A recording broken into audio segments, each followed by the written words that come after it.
తెలంగాణ రాష్ట్రంలో మనం డిసెంబర్ నెల అంతా కూడా చాలా లో టెంపరేచర్స్ చూడటం జరిగింది. ముఖ్యంగా నా ఉత్తర తెలంగాణ, మధ్య తెలంగాణ ప్రాంతంలో కోల్డ్ వేవ్ పరిస్థితులు, సివియర్ కోల్డ్ వేవ్ పరిస్థితులు చాలా జిల్లాల్లో మనకి సింగిల్ డిజిట్ టెంపరేచర్లు ఇంక్లూడింగ్ మన సిటీ శివారు ప్రాంతాల్లో కూడా సింగిల్ డిజిట్ టెంపరేచర్లు ఉండటం చూసాము.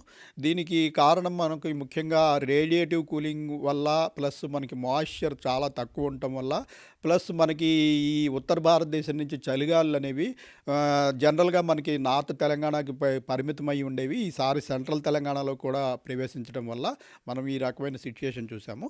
అయితే గత 2 రోజుల నుంచి మనకి ఈ విండ్ ప్యాటర్న్లో కొంచెం చేంజ్ వచ్చింది.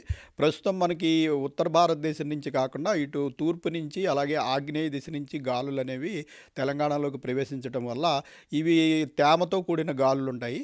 ఈ తేమ అనేది సడన్గా పెరగడం వల్ల మనకి ఏమైందంటే టెంపరేచర్లు కొద్దిగా పెరిగినప్పటికీ దానికి తోడు సడన్గా తెల్లవారుజాము సమయంలో మనకి ఈ పొగమంచు ఫాగ్ అనేది ఏర్పడటానికి అవకాశం ఏర్పడింది.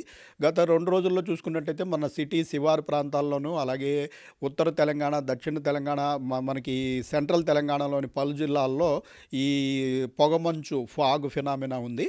ఇటువంటి సిచ్యుయేషన్ మనకి రాగల 2-3 రోజుల వరకు కూడా కొనసాగే అవకాశం ఉంది.